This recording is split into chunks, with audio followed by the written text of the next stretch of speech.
আমরা প্রতিবন্ধী স্কুল করেছি। আমরা 15 বছর 20 বছর ধরে স্কুলগুলো চালাচ্ছি। আমরা এর স্বীকৃতি এমপিও পাচ্ছি না। আমরা শুধু মিথ্যা আশ্বাস নিয়েই হয়রানির শিকার হয়ে আসছি দীর্ঘদিন থেকে। আন্তর্জাতিক প্রতিবন্ধী অধিকার সনদ পাশ হয়েছে, যেটাকে বলে UNCRPD, United national person of disabilities. এই অধিকার সনদটি 22টি দেশের সরকার স্বাক্ষর করেছে, অথচ আমাদের বাংলাদেশের সরকার এ পর্যন্ত এটার কোনো গুরুত্ব দিচ্ছেন না। প্রতি বছরে প্রতিবন্ধী দিবস পালন হয়, প্রতিবন্ধীদেরকে নিয়ে অনেক কার্যক্রম হয়, কিন্তু প্রতিবন্ধী স্কুল থেকে যে একটা প্রতিবন্ধী শিশু বের হয় সেটা দৃষ্টিগোচর হচ্ছে না আমাদের সরকারের। কিন্তু পূর্বের সরকার আমাদেরকে তালিকা করেছে, পরিদর্শন করেছে, অনেক আশ্বাস দিয়েছিল, তারা আমাদের স্কুলগুলো এমপিভুক্ত করতে চেয়েছিলেন। কিন্তু আমরা এখন দেখলাম তারা আমাদেরকে শুধু মিথ্যা আশ্বাসই দিয়েছে, হয়রানির শিকারই আমরা হয়েছি। তাই আমরা এই বৈষম্য দূরীকরণের লক্ষ্যে ডক্টর ইউনূস স্যার কাজ করে যাচ্ছেন। তিনি প্রান্তিক জনগোষ্ঠী নিয়ে কাজ করেন, তিনি প্রতিবন্ধী মানুষের প্রতি আন্তরিক।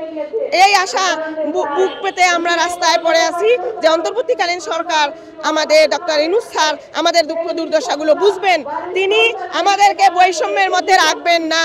স্বাধীন বাংলাদেশে আমরা স্বাধীনভাবে কাজ করতে চাই, প্রতিবন্ধীদের অধিকারগুলো বাস্তবায়ন করবেন এবং আমাদের এই এমপিভুক্ত যে 1700 স্কুল আছে সেই স্কুলগুলোকে উনি পর্যায়ক্রমে এমপিভুক্ত করবেন। আমরা এমপিও চাই। আজ আমাদের অবস্থানের 15তম দিন চলছে। আমরা এখন পর্যন্ত সরকারের আসলে সঠিক কোনো সিদ্ধান্ত পাইনি। তারা বিভিন্নভাবে প্রস্তাব দিচ্ছেন, আপনারা চলে যান, আমরা সময় মতো করে দেবো। আমরা এটাতে বিশ্বাসী না।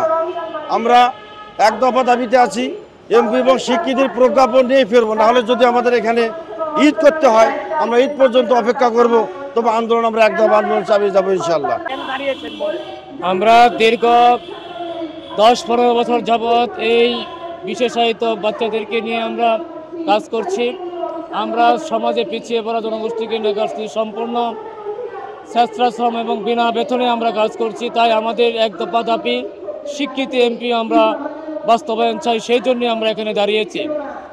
আমরা চাই আমাদের অধিকার, ন্যায্য অধিকার, যেহেতু একটি নীতিমালা আছে, নীতিমালার আলোকে আমরা স্কুলগুলো 28 কলাম ফুলফিল করে স্কুলগুলো করেছি। সুতরাং আমরা আপনাদের মাধ্যমে মাননীয় প্রধান উপদেষ্টা এবং মাননীয় সাধারণ উপদেষ্টাকে আমাদের এই 10-15 বছর যাবৎ যে আমরা আন্দোলন স্বেচ্ছাশ্রমের ভিত্তিতে বিনা বেতনে কাজ করছি, আমরা চাই যে আমরা এই আজকে 15তম দিন এখানে অবস্থান করছি, কিন্তু সরকারের কোনো পক্ষ আমাদের খোঁজখবর নেয় নাই। তাই আমরা চাই আমাদের এই মাঠে এসে আমাদের নীতি নির্ধারণী মহল যেন আমাদের এই দাবি বাস্তবায়ন করেন। এক দফা দাবি, স্বীকৃতি এমপি বাস্তবায়ন, সেটাই আমাদের মূল দাবি। আজকে আমরা 15 দিন যাবৎ এখানে অবস্থান কর্মসূচি করছি। আমরা দীর্ঘ 17 বছর যাবৎ বৈষম্যের শিকার এই অটিস্টিক এবং প্রতিবন্ধী বিদ্যালয়গুলো স্বীকৃতি এমপির দাবিতে আমরা এখানে অবস্থান কর্মসূচি করছি। আপনি নিশ্চয়ই অবগত আছেন, বিগত সরকারের আমলে আমরা বৈষম্যের শিকার হয়েছি। সমাজ কল্যাণ মন্ত্রণালয়ের বৈষম্যের প্রতিবাদেই আমাদের এই অবস্থান কর্মসূচি। যে দেশের মোট জনসংখ্যার 15% প্রতিবন্ধী, সেই 15% মানুষের শিক্ষার ব্যবস্থা না করে একটি দেশের সামগ্রিক উন্নয়ন সম্ভব না।